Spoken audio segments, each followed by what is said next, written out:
For our top story today, we head to the United States, where Ukraine's President Volodymyr Zelenskyy has arrived in Washington, D.C. ahead of high-level meetings with President Donald Trump and European leaders.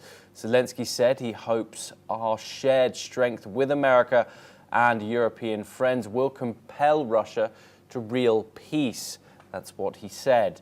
He also thanked President Donald Trump for the invitation and emphasized the need to end the war swiftly and securely.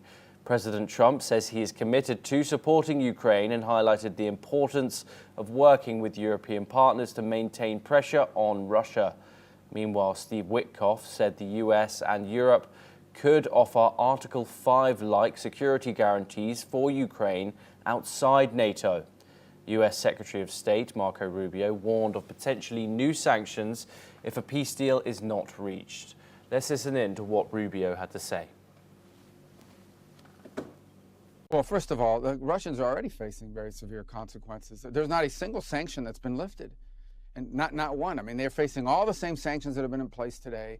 All the American support continues for Ukraine. And ultimately, look, if we're not going to be able to reach an agreement here at any point, then there are going to be consequences. Not only the consequences of the war continuing, but the consequences of all those sanctions continuing and potentially new sanctions on top of it as well. But what we're trying to do right now is end the war. And in order to end a war, you've got to give every opportunity that exists. You have to be open to any opportunity that exists to bring it about. Meanwhile, French President Macron says he wants to present a united front with Ukraine in Washington, warning Russia's peace offer would be a capitulation.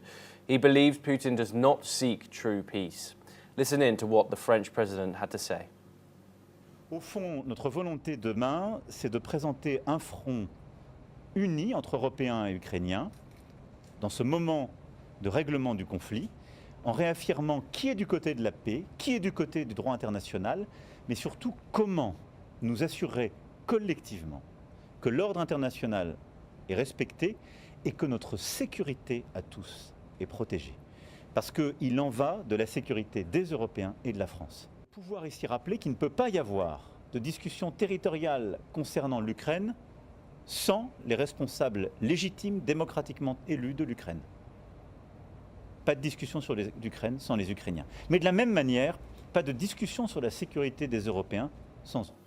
We're now joined by Daniel Boardman, who's a senior correspondent for the National Telegraph. He joins us live from Toronto, Canada. Daniel, thank you very much for joining us, as always. Daniel, President Trump has spoken about working with European powers to pressure Russia. He said that Russia faces the same pressure that it did from the previous administration, sanctions, etc. However, we also, of course, saw that meeting in Alaska where it seemed to be all smiles and no deal was reached.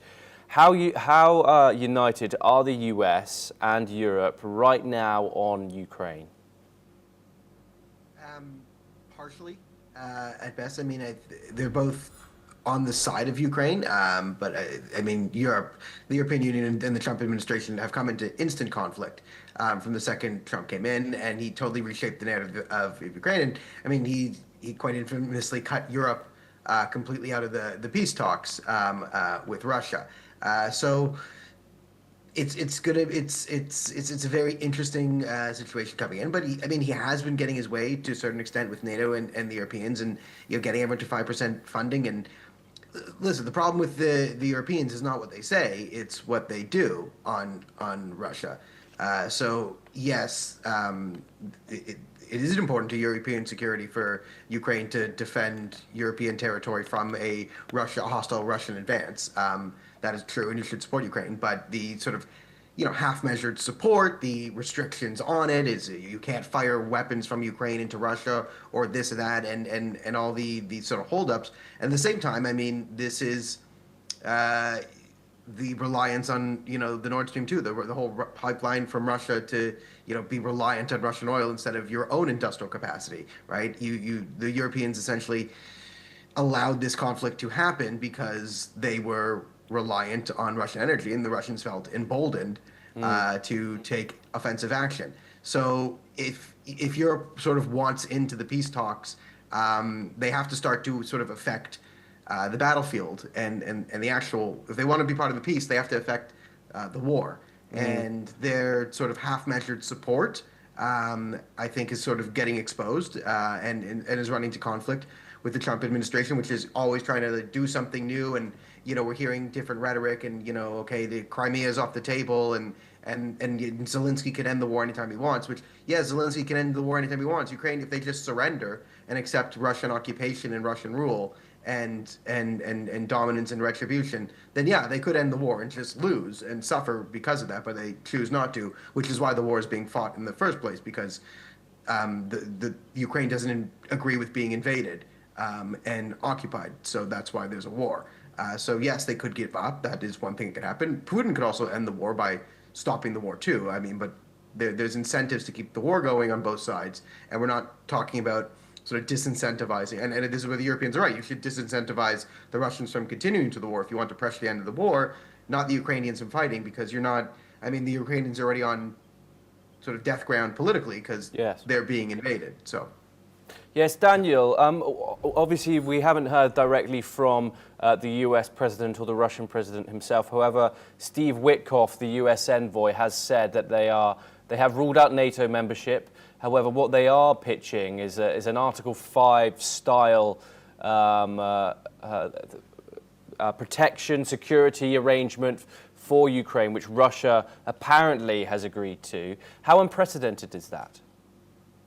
That's extremely unprecedented, and in some ways maybe not unprecedented. I mean, there were security guarantees from the United States outside of NATO in some strong, very strong, ironclad way for them giving up nuclear weapons, after the fall of the Soviet Union. So, I mean, all of this was done, the invasion of Crimea and then the full-scale invasion of Ukraine was done under technical American security guarantees that were ironclad. So, now, if it could be unprecedented, if this is actually like sort of assigned, if it's like if it's a legit like peace deal, okay, does the line freeze? Do the Ukrainians have to give up actual territory and like the provinces? But if they give up certain territory, these lines will have like U.S. military backing, and in Article 5, like it's a war of the United States. The United States will then take back all Ukraine, and this would guarantee a full-on stop to the war. That might be a solution that people could suppose. I mean, that would be up to Ukraine to accept that. But we haven't had any sort of hard proposal, right? So it's a nice thing to say that, yes, Ukraine would settle for Article, if it was real. If the United States could actually promise, and the Ukrainians could accept that promise and trust that promise of Articles 5 like security guarantees from the United States, then that's one of their conditions for win conditions for Ukraine, right? The continued existence of Ukraine. So the Ukrainians would definitely be accepting to that. But the Russians also know the Ukrainians are accepting to that. So I'm skeptical of what Donald Trump thinks Vladimir Putin agreed to, because I don't trust the Russians to stick to any sort of guarantee. And we're at best 48 hours away out of a recent summit that I would give time for the narrative in the Trump administration to shift wildly in the next week or two. Yes, Daniel, do stay with us. We have a related update coming up. Polish Foreign Minister Sikorski has said that pressure